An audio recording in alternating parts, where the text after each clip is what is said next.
The morning the bikers first noticed her was colder than usual, the kind of crisp, biting cold that made the breath leaving your lips look like little ghosts drifting into the air. The engines of their bikes rumbled outside the old shop on Willow Creek Road, a place with worn red bricks and a hand-painted sign that read Iron Saints Motorcycle Club, a name most people in the town said with either fear or respect, depending on who you asked. But inside, the bikers were just finishing their morning meet. The usual talk about rides, repairs, and the gossip from around town, when Bear, the club president, saw something across the street that made him stop mid. It was a little girl small, bundled in a pink jacket, almost too big for her, a backpack hanging unevenly over one shoulder, and shoes that looked like they'd been through more winters than she had. She wasn't walking like a normal kid going to school. She wasn't skipping or humming or dragging her feet like kids do when they're half asleep. She was standing there, frozen, glancing down the street like she was waiting for something, or someone, to go away. Bear narrowed his eyes, trying to see what had made her so tense. Then he saw the silhouette of a man at the far end of the road, leaning against a tree, pretending to be checking his phone but looking up too often, watching her like he was waiting for her to move. Bear didn't like that. None of the bikers did. The Iron Saints were loud, big, rough-looking men with scars, tattoos, and heavy boots, and the town often misunderstood them.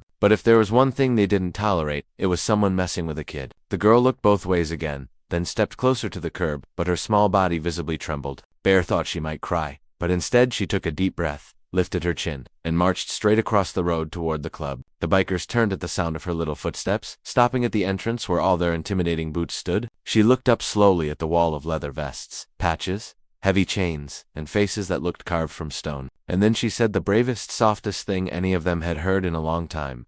Si can you walk me to school? She didn't look away. She didn't run. She stood there with her backpack slipping down her arm, eyes wide but steady, waiting for the answer. The men exchanged glances. Crow, a tall biker with a beard down to his chest, crouched to her height and asked, "Why, sweetheart?" She swallowed, "Because I don't feel safe." Her eyes moved toward the corner of the street, and the bikers followed her gaze. But the man who'd been watching was gone. Bear's jaw tightened. That was no coincidence. Not in this town, and not with how scared she looked. Bear stepped forward. "What's your name, kid?" "Amara," she whispered. And the name settled in the air, like it mattered more than anything else that morning. Amara, a small girl with soft brown skin, bright searching eyes, and a backpack decorated with marker drawings of flowers. Something about her presence, her trembling hand gripping her backpack strap, her voice trying not to crack, pulled at something deep in every biker standing there. Bear nodded once. "All right, Amara, we'll walk you." Her eyes widened, not expecting the answer to come so quickly, and definitely not from a man who looked like he could lift a car. But Bear wasn't done. All of us, the bikers grinned,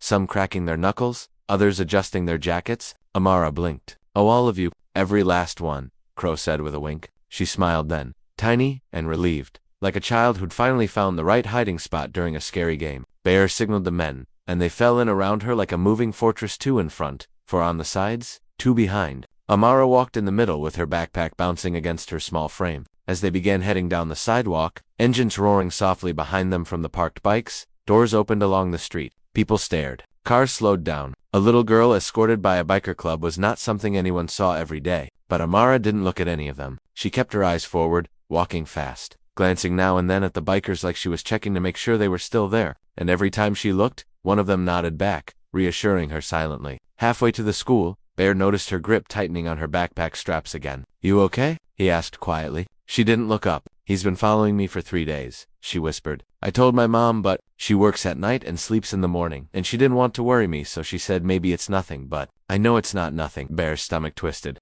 "How long you been walking to school alone?" "Since last year." Crow glanced at Bear, and Bear could practically hear the anger in the air without a word being spoken. This wasn't just a scared kid. This was a kid who had been trying to be brave for too long. When they reached the school gates, Amara's teacher stood at the entrance, stunned to see her escorted by a biker formation that looked more like a presidential security detail. Amara looked up at Bear. "Will you walk me again tomorrow?" This time, it wasn't fear, asking it was hope. Bear gave her a soft nod. "Yeah, kid, tomorrow." Amara grinned, waved, and ran inside the school building, disappearing into the hall. The bikers stood in silence for a few seconds. Then Bear said what the rest of them were already thinking. "We're not letting her walk alone again." The men murmured in agreement, but none of them knew that this was only the beginning. That this small moment, one scared little girl asking for protection, would drag them into a darkness they never saw coming. Something twisted and dangerous involving people they never suspected. And Amara would be the key to uncovering all of it. That afternoon, they waited at the school gates before the final bell even rang. Amara came out running again, smiling like she finally felt safe. But as they walked her home through the narrow streets, past broken fences and quiet houses, Bear noticed something strange. A black sedan with tinted windows was parked at the far end of the block. The engine was off, but someone was inside, watching. Bear didn't call attention to it. He didn't want to scare Amara, but he saw the shadow of a face behind the tinted glass. And whoever it was, they ducked down the moment the bikers looked their way. That was no coincidence. Not again. That evening, Bear couldn't sit still. The Iron Saints weren't known for doing charity work. They rode hard, lived free, and stayed out of other people's business unless someone needed help. But there was something about Amara, her courage, her innocence, her trembling voice that felt personal. Maybe because some of the men had kids. Maybe because some of them had been kids who grew up unprotected. Maybe because the world felt colder lately, and helping her felt like a spark worth guarding. Either way, they spent the night planning shifts, schedules, and patrols around her route. No more walking alone. Not ever. But the next morning, something happened that none of them expected. When they arrived at her apartment, complete, run-down building with cracked paint and flickering hallway, Light Samara's mother was waiting outside. A young woman, exhausted but strong, with tired eyes and braided hair pulled into a bun. Her face was full of confusion. Are you the bikers? Bear nodded. Yes, ma'am. She crossed her arms, confused but cautious. My daughter said you walked her yesterday. We did. Why? Bear took a breath. Because someone's been watching her. The mother stiffened. She swallowed hard. I thought she was imagining it. She's not. Silence hung in the air like a weight. Then the mother whispered, I knew this was coming. Bear's brows raised. Coming. But before the mother could answer, the same black sedan turned the corner at the end of the road. Her eyes widened in fear. Bear's instincts moved faster than his thoughts. Inside, he ordered softly, guiding the mother behind him. The biker stepped forward as a wall. The sedan slowed, stopped. The window rolled down just an inch, enough to see a sliver of someone's eyes. Watching, calculating, and then the sedan sped away. Crow spat on the ground. That wasn't random. Bear nodded. No, it wasn't. He turned to Amara's mother, but she looked pale, terrified of what she knew but hadn't said. Ma'am, Bear said gently, you need to tell us what's going on. She hesitated. Her voice trembled. It's not me. She looked toward the apartment door. It's her father. Bear felt the air drop. Her father, a man Amara had never mentioned, a man her mother clearly feared, and someone who wasn't supposed to be anywhere near them. Bear stepped closer. Where is he now? Her mother whispered the words like they were poison. Out of prison, and looking for her? The words out of prison, and looking for her hung in the morning air like a cold fog, heavy and suffocating, pulling every biker into a silence so sharp that even the distant hum of cars seemed to fade away. Bear felt the weight of the revelation sink into the pit of his stomach. He had seen enough broken families, enough dark situations, enough dangerous men in his life to know that a father searching for a child wasn't always a good thing sometimes. It was the worst possible thing. Amara's mother gripped her elbows tightly as if holding herself together. She spoke again, her voice trembling. He wasn't supposed to be released. Not yet. They told me he had another year. Crow stepped forward gently. What did he do? She hesitated. Her breathing turned shallow, like speaking the truth would open a wound she had stitched shut long ago. He was violent, she whispered. With me? With others he had connections, bad ones, men who owed him favors. He was unpredictable, dangerous. And when I took Amara and left, he swore he'd find us. Swore he'd take her from me. Her voice cracked. I moved twice. Changed jobs. Changed everything. I thought we were finally safe. Her knees buckled slightly, and Bear caught her gently before she fell. He didn't speak right away. He let her breathe, let her fight her panic back down, then asked quietly, did he ever hurt her? She shook her head fiercely. No, never touched her. But he wanted to raise her like him. He said he'd teach her to follow his rules, be loyal to him, do what he said. I couldn't let that happen. Crow paced a few steps, cracking his knuckles. So he's been out for how long? 3 weeks, she whispered, cheeks wet with fresh tears. 3 weeks, and already he found us.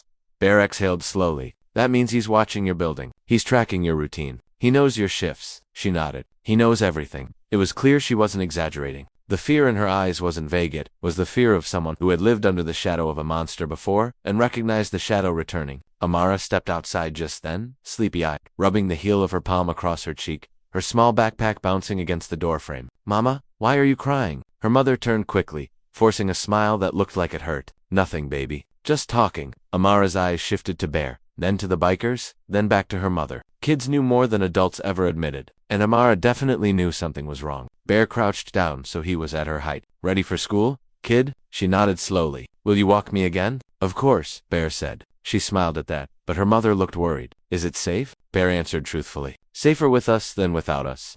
The Iron Saints formed around Amara again, surrounding her in the protective V-shape they'd created the day before. But today felt different. Yesterday was instinct. Today was war forming. As they walked, the bikers felt eyes on them, too many eyes. Cars going slower than normal. A man pretending to sweep his porch looked at Amara too long. A woman at the bus stop froze when she saw the group pass. Everyone either stared or avoided staring. The air felt like it held secrets. Halfway to school, a rusted pickup truck turned the corner and drove toward them. Bear noticed it immediately. Too slow, too deliberate, too careful not to look obvious. Crow shifted subtly to Amara's side. The truck slowed more when it neared them. Bear's hand instinctively drifted toward the chain hooked on his belt. But then the truck continued on, turning at the next intersection and disappearing. Crow muttered under his breath, "This is getting ridiculous."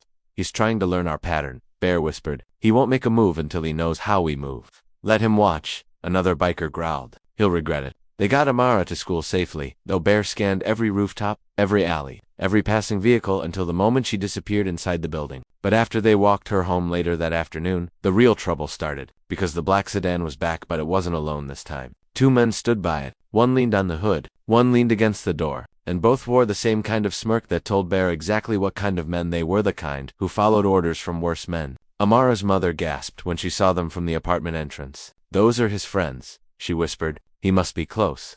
Bear stepped in front of her, blocking the view. The men didn't approach. They didn't call out. They didn't move. They just stared at the bikers escorting a 7-year-old girl. Crow cracked his neck loudly, and one of the men smirked wider. They weren't intimidated. Not yet. That bothered Bear. After Amara was safely inside, Bear approached them. "You boys need something?" he asked, voice low and even. The man leaning on the hood chuckled. "Just sightseeing." "Move along," Bear said. "This block's closed." The man raised a brow. "You own the street." "No," Bear said. "But we own the mistake you're thinking about making." The second man's smirk faltered for a split second. The first one tapped a cigarette against the car door. "Tell your crew to stay out of family business. Daddy wants his kid back. Ain't nothing you can do." Bear's blood boiled. "She's not going anywhere with him." "That's not your choice," the man said calmly. "He wants the girl. He'll get the girl, and if any of you try to stop him," he paused, flicking his lighter, "he knows where each of you sleep."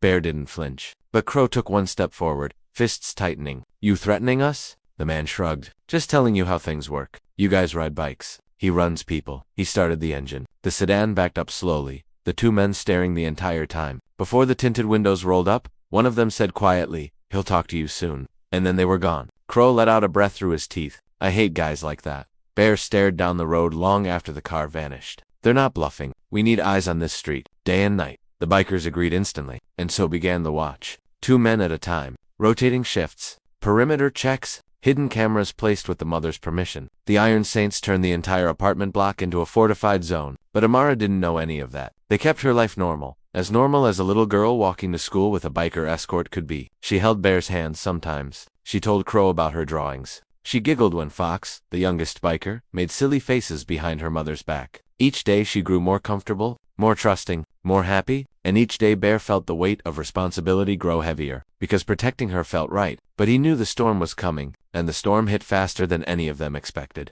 It happened on the 4th morning. They left the apartment, walking their usual route. The bikers positioned around Amara. They passed the bakery. They passed the bus stop. They reached Maple Street, the halfway point between the apartment and the school, when Bear's instinct screamed at him. Everything felt wrong. Too quiet, too still. A dog that usually barked from a yard wasn't there. The newspaper delivery truck wasn't on the corner. No cars passed. Not one. Crow whispered, "You feel that?" "Yeah," Bear breathed. And then the black sedan screeched around the corner. Before anyone could react, 2 doors flew open. 2 men jumped out. But this time, one of them wasn't a lackey. He wasn't a follower. He wasn't a hired pair of hands. He was the man Amara feared without knowing him. Her father, tall, broad, tattoos up his arms, cold eyes that carried the kind of emptiness that comes from years of cruelty. He looked at Amara with a grin that made her freeze. "There she is," he said. Amara's breath caught in her throat. "Mama," she squeaked, even though her mother wasn't there. Bear stepped in front of her so fast it was instinct. "You're not taking her," Bear said. Her father tilted his head mockingly. "You must be the babysitter."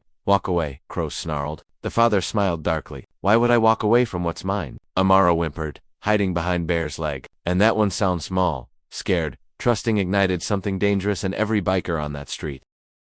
Her father noticed it. "You boys think you're tough," he taunted. "You think you can stop me? I run with men who make you look like puppies." Bear didn't respond. He didn't blink. He didn't breathe wrong. And then everything happened at once. The father lunged. Crow tackled him. The other biker grabbed one of the henchmen. Fox scooped Amara up and ran backward with her as she clung to his vest. But the father was stronger than he looked. He elbowed Crow in the face, breaking his nose, and charged again straight at Amara. Fox barely dodged. Bear slammed into the father, both men hitting the pavement hard. Horns blasted from cars, suddenly pulling into the street normal people who had no idea what was happening. The father snarled and punched Bear across the jaw. "She's mine," he roared. "She belongs to me." Bear spat blood. "She belongs with people who love her." "I do love her," the father screamed, voice cracking with something twisted and desperate. "She's my daughter. She'll learn my ways." That sentence told Bear everything. Amara was an object to him, a legacy to mold, not a child to cherish. The father grabbed Bear by the throat. Bear struggled, the world going foggy around the edges. Amara screamed, "Stop, stop please." Her voice cut through the chaos like lightning. The father froze, just for a second, just long enough. Bear slammed his fist into the father's ribs. The father fell sideways, wheezing. Crow, blood pouring from his nose, grabbed the father and pinned him against a parked car. Fox shielded Amara behind the rest of the bikers. Sirens wailed in the distance. Someone had called the police. The father heard them and hissed like a cornered animal. "This isn't over," he spat. "She's mine. I'll get her back," he thrashed. But Crow held him tighter. "You won't get near her again," Crow growled. But the father only smiled a dark, evil smile. "You don't know who's helping me." And then, as the police cars rounded the corner, the father said something that made Bear's blood run cold. "They're already inside your club." And before Bear could ask what that meant, the police arrived, slamming the father to the ground, cuffing him, dragging him to the squad car as he shouted, "SHE's not safe with you. None of you are safe." Amara sobbed into Fox's chest as he held her gently, whispering that she was okay, that they were there, that nothing would ever happen to her again. But Bear stared after the police car, replaying the father's words in his mind. Inside your club, someone is helping him, someone close, someone they trust, someone who knows their routines. And when he looked up at his brothers, his family, he realized the ugliest truth of all. One of them might be involved. The danger wasn't over. The real danger had just begun. That night, the Iron Saints didn't sleep. Not one of them. The father being taken away in cuffs should have brought relief. Should have been the moment everything eased. Should have made Amara finally safe. But instead, his last words poisoned the air, replaying over and over like a warning carved into the walls of their minds. "They're already inside your club." Those words changed everything. Inside, one of their own helping him. One of their own feeding him information. One of their own watching their routines, their roots, their patterns with Amara, and reporting it to a man who was willing to snatch a 7-year-old child off the street. The Iron Saints had been many things over the years. Rowdy, wild, reckless, stubborn, but betrayal. That was something none of them ever tolerated. The clubhouse, normally full of laughter, clattering beer bottles, and roaring engines, was silent now. The men sat around the heavy wooden table, shadows across their faces. The fear not for themselves but for the tiny girl who trusted them with her life. Bear paced like a caged animal. Crow sat with his broken nose still swollen, arms crossed, glaring at the floor. Fox, usually the youngest and most carefree, looked shaken, remembering how tightly Amara had clung to him during the attack. "We need to think," Bear growled. "We need to figure out who's selling us out." "It's not one of us," Fox said stubbornly, as if saying it made it true. But Bear shook his head. He knew too much. Fox. Too many details. Someone leaked them. The room grew colder. Crow leaned forward. "We need to question everybody." The door creaked. It was Rook, one of the older bikers, quiet, loyal, the kind of man who'd been with the club long before Bear became president. He looked nervous, which was strange. Rook never looked anything but calm. "They're talking outside," he said quietly. "Some of the guys don't want to believe it, but they know. It might be true." Bear exhaled slowly. "Then bring them all in." One by one, the remaining members walked in, taking their seats, avoiding each other's eyes. The tension was so thick it felt like fog. Bear looked around the table. He loved these men, fought with them, rode with them. He knew their strengths, their flaws, their demons. But tonight he had to face a terrifying possibility. One of them had put a little girl in danger. Bear slammed his fist onto the table. "If any of you know something, anything, now's the time to speak." No one did. For a full minute nobody even breathed loud. Then a sound broke the silence, the soft buzz of a phone vibrating. Everyone's head snapped toward it. It belonged to Joker, a biker known for his sarcasm, jokes, and loudmouth, but also for being dependable. Joker swallowed hard and slowly picked up the phone. "It's just a message," he muttered. "From who?" Bear demanded. Joker hesitated. That hesitation killed the air in the room. Bear snatched the phone from his hand. The message was short. Location, pin, coordinates, and 5 words. "Tonight, she comes with us." The entire table erupted in shouts, rage, fear, confusion until Bear roared. Silence. Joker raised his hands. "I didn't send anything, I swear." He's texting everyone trying to frame someone. But the timing was too perfect. Too convenient, too clean. Crow slammed Joker against the wall. "You think we're stupid?" "I didn't do anything," Joker shouted back, panicking. Bear grabbed Crow's arm. "Let him go." "You believe him?" Crow spat. Bear didn't answer, because deep down he wasn't sure what he believed anymore. Instead, he stared at the message again. This wasn't sent by the father. He was locked in a cell awaiting processing. But he had people outside, and those people were moving tonight. The coordinates pointed to a warehouse on the edge of town, an abandoned textile mill nobody had used for years. The kind of place criminals loved. The kind of place where a child could disappear forever. Bear's blood turned to ice. "They're coming for her tonight," he whispered. "At her home, at her school, at the street, at the clubhouse." They didn't know. Fox suddenly stood. "We need to get to Amara's place now." Bear nodded sharply. "Gear up, move."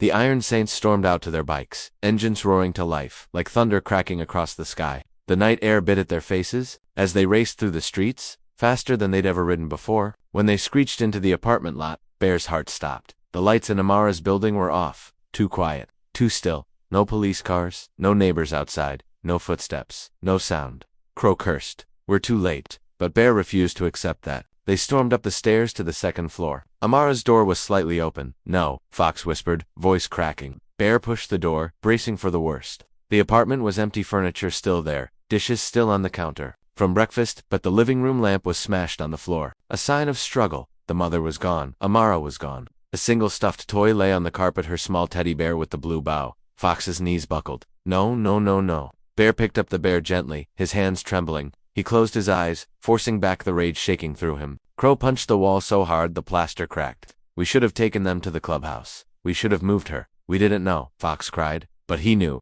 Bear growled. "Her father's friends knew, and they acted fast." Joker stepped inside, breath only half present. "Maybe the coordinates, maybe that's where they took her." Bear lifted his head slowly, eyes sharp with dangerous clarity. "Or maybe it's a trap." "We don't care," Crow snapped. "Trap or not, we're going." "We all are," Bear said, holding the teddy bear like a vow. And so the Iron Saints rode into the night, engines screaming anger, fear, and desperation. The warehouse sat at the edge of town like a sleeping beast, dark, empty, silent, a place where nightmares grew. The bikers circled the building, headlights illuminating broken windows, rusted doors, weeds sprouting through cracks. No cars, no guards, no sign of life.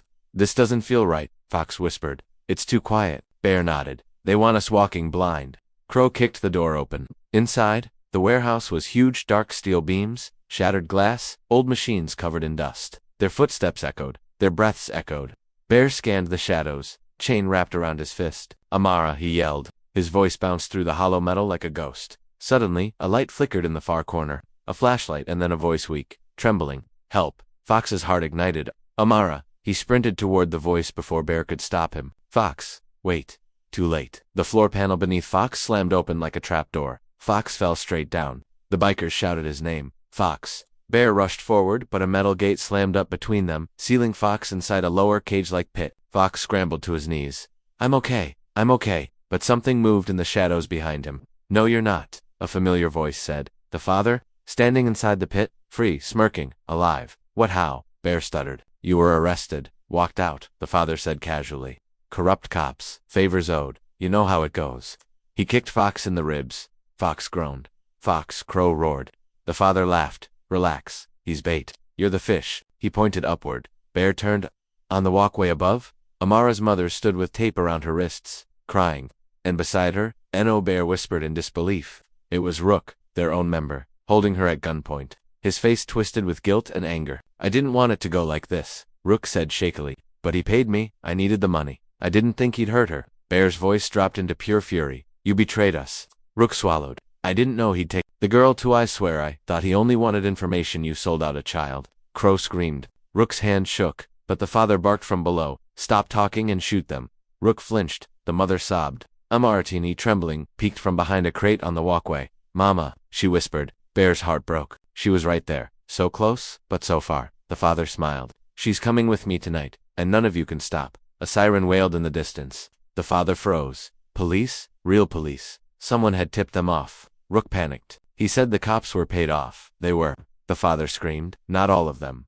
Flashing lights appeared outside. Officers shouted commands. The father grabbed Fox, dragging him by the vest. "You come near her," Fox wheezed. "And I swear I'll." The father punched him again. "Shut up." Bear realized they had seconds left. "Crow," Bear barked. "Help me lift the gate." Crow rushed to the metal barrier. Together they grabbed the bottom bars and heaved. The metal groaned but didn't move. Rook panicked on the walkway. "I didn't sign up for a shootout, then let them go." Bear roared. Rook hesitated, gun shaking. The father screamed, "Rook, shoot them." But Rook finally broke. "I can't," he cried, dropping the gun. Bear seized the moment. "Amara, run to me." Amara sprinted from behind the crate, feet pounding on the metal walkway. Her mother sobbed her name. Rook tried to grab her, but hesitated, guilt freezing him. Bear stretched his arms up. Jump, kid. She jumped. Bear caught her midair, pulling her into his chest as she burst into tears. The father screamed in rage. No, she's mine. He charged at the bars. At the exact moment the police stormed through the warehouse doors. Police, hands up, flash, light, chaos. In the confusion, the father lunged for the cage entrance, but Crow reached through the bars and grabbed him by the jacket, slamming his head into the metal. The father fell unconscious as police swarmed the pit. Bear shielded Amara with his body, whispering softly, "You're safe. I got you. You're safe now." Her small fists clutched his vest, trembling. Rook was arrested immediately. The mother was freed, collapsing to her knees as she hugged Amara with a sob that sounded like her soul was finally breathing again. Fox, bruised but alive, was lifted out of the pit by paramedics, wincing but smiling weakly when he saw Amara safe. The father was dragged away in chains, screaming threats that no one listened to anymore. When it was all over, the police captain approached Bear. "She's alive because of you." Bear shook his head. "She's alive because she's brave." The next morning, the entire town woke to the sight of something they had never seen before. Hundreds of bikers from neighboring clubs lining the streets and engines rumbling in unity, escorting Amara to school like a wall of protection stretching further than anyone could see. Some recorded it, some cried, some just stared. And Amara, holding Bear's hand, walked proudly, no fear left in her tiny frame. The Iron Saints had become her family, and she had become theirs.